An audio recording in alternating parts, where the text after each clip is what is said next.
Do you remember where you were when 9/11 happened? Yes, I was in my office building, 51st and Park Avenue. What was going through your mind and what did you see? Well, my mother called me and she was crying, and she never called me at work. She was saying that something was going on and that she wanted me to leave. And I was only in my 20s, so I didn't know if I was allowed to. And I kept telling her, I don't know if I'm allowed to. I don't know if I'm allowed to leave. My best friend worked a few blocks away from me, so she called me and she said, let's go, we're getting out of the city. And I was like, I don't know if I'm allowed. She was like, I don't care if you're allowed or not, meet me downstairs. As we were walking, we saw that so many people were walking over the 59th Street Bridge, and we lived in Woodside at the time. And I said, but if this is an attack, they're going to start doing bridges and tunnels next. It was horrendous. And she was like, let's just try. I'll never forget. I remember the exact outfit I was wearing, walking across the bridge. My knees were knocking. I prayed the whole time, and we could see the smoke and everything from downtown. And then that's when she told me that her sister's boyfriend, it was his second day down there on the job. Wow. And he died. Really? Yep. We were calling him. We were waiting for him to call. Her sister was on the news. She was one of the people holding up the signs. That time he was missing. And all night we just waited and never heard back. 1941. At the time, it was the biggest building ever built. From that moment forward, this structure stood as a monument to American strength, power, and cherished American freedom. Exactly 6 decades later, on September 11th, 2001, those same walls, built with the sweat and muscle, blood of our parents and grandparents, were scarred by flame and shaken by terror as our country came face to face with pure evil. On that fateful day, savage monsters attacked the very symbols of our civilization. Yet here in Virginia and in New York and in the skies over Pennsylvania, Americans did not hesitate. They stood on their feet and they showed the world that we will never yield, we will never bend, we will never give up, and our great American flag will never, ever My name is fail. Brielle Saracini. I'm the daughter of Captain Victor J. Saracini, the pilot of Flight 175 that struck the South Tower of the World Trade Center. My dad was an amazing man. He was smart, funny, kind. He lit up whatever room that he was in. He had an amazing sense of adventure, of course, because he was a pilot, and he instilled that in me. One of the ways I try to honor his memory by always traveling and experiencing new places and new cultures and trying to live a little bit through him as he saw the world and kind of mimic places that he's gone. I remember on 9/11, my mom had come pick me up from school. We had been told that there was an attack earlier in the day, and people's parents, children's parents, were coming up and picking them up all day, so I didn't really think anything of it. But once I saw my mom and saw her face, I knew there was something that was terribly wrong. She said that there was an accident and that Dad was involved, so I just innocently asked, okay, well, is he in the hospital? Can we go see them? And she just kind of shook her head, and that was when I was starting to put together that we wouldn't be able to see him again. And it took a couple days to sink in. Just my dad being a pilot, we were used to him not being there every day. So it took a couple days for us to really let that process, understand it fully. As a 10-year-old, I was 10 years old when my dad passed away. And as a 10-year-old, you don't really understand the severity of things, and you just strive sometimes to be normal. So I actually went to school the next day. I think it caught my principal and my teachers a little bit off guard, but they did great supporting me and trying to make sure that I was the most comfortable that I could be. But I just wanted to be normal, and I kind of internalized a lot of my grief, and grieving publicly is very difficult. So my way of dealing with it was just to kind of be quiet about it for a little bit, and to hide behind I'm a big baseball fan, so my way of grieving was hiding behind my Yankees hat. And a couple days after 9/11, I was searching for something to make me happy, to make me feel that sense of normalcy that I was craving. And I wrote a letter to Derek Jeter from the New York Yankees, and the letter got its way into the hands of Jason Zillow, a man in the public relations department, and he coordinated a visit with me and Derek Jeter at Yankee Stadium. We went on September 26th, which was just a couple of days after 9/11, and it was just beautiful to have that sense of feeling normal again and feeling like a child should feel, like a joy. And that was something that was, to me at that point, not something that I had felt in a long time.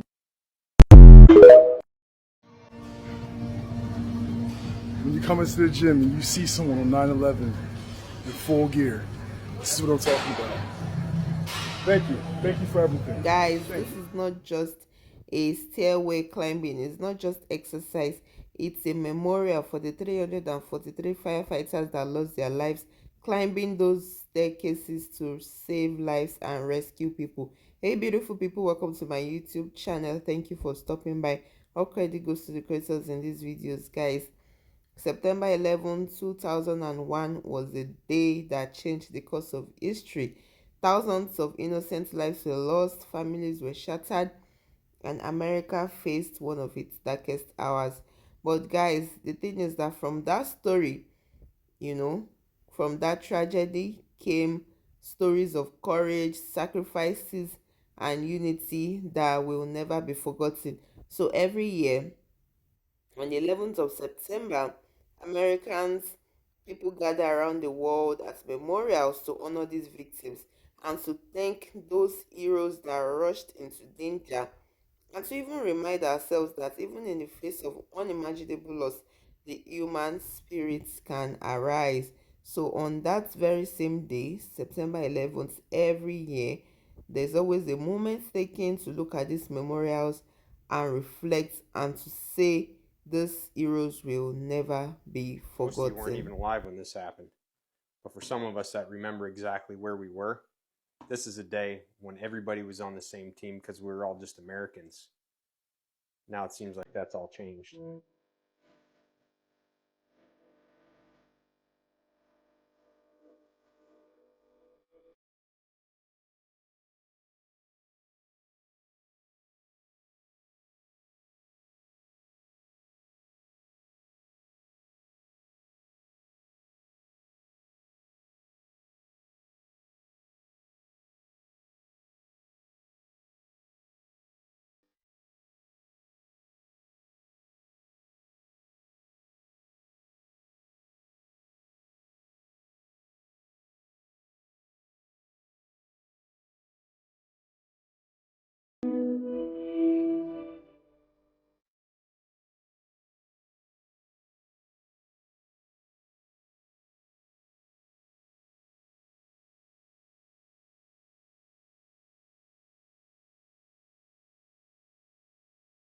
Good morning. If you're just joining us, we are coming on the air as the nation pauses to mark 24 years since the September 11th terror attacks. Events honoring the nearly 3,000 people who died are being held here in New York, at the Pentagon, and in Shanksville, Pennsylvania, all across the country as well.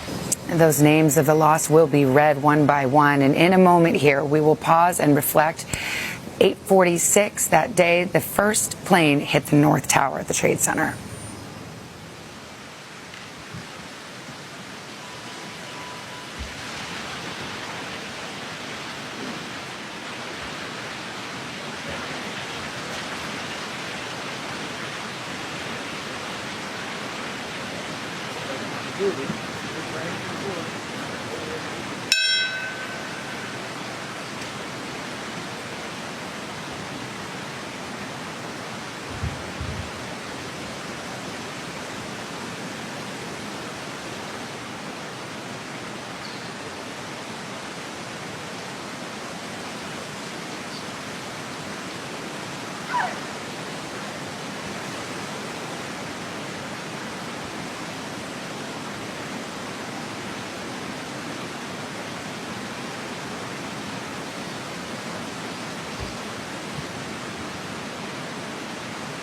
Right, quick, march.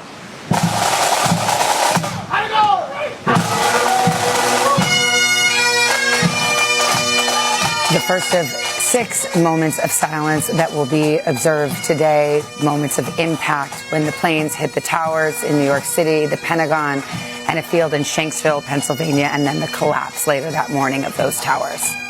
All 2,977 names will be called out this morning in those ceremonies. Good morning, everyone. Today is September 11th, 2025. It's the 24th year anniversary of the World Trade Center attack. And I just want to remind you that united we stand, divided we fall. In light of recent events, I believe that tensions are pretty high, but we need to remember that we are one country. We are together, for better or for worse. Please don't lose sight of that. I don't want shit to go crazy. What happened to Charlie Kirk, rest in peace. Political discourse should never be met with violence, especially in the United States of America. And for those of you who are pushing that narrative, I feel very bad for you, because that already opened the floodgates, and what's to come, is not retribution, but it is expected. There's no justifiable way to fucking denounce that. But something will happen, not today, sometime maybe soon. And I am dreading that. Please keep your head on the swivel. Be on the lookout. If you're in public transport, take one headphone out. Keep your location services on and have a blessed day.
Guys, as we look back to 9/11, right, we remember that it's not just the devastation, but it's also the bravery. It's also the resilience that came after it.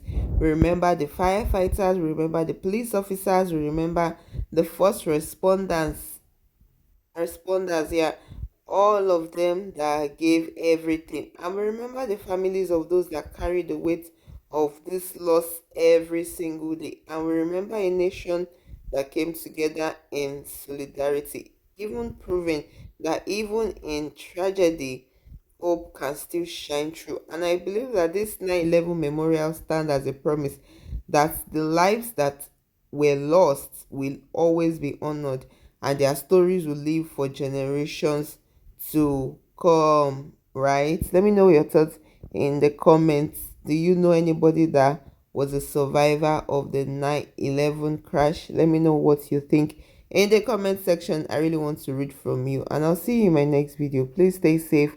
Mental health is important. Ciao.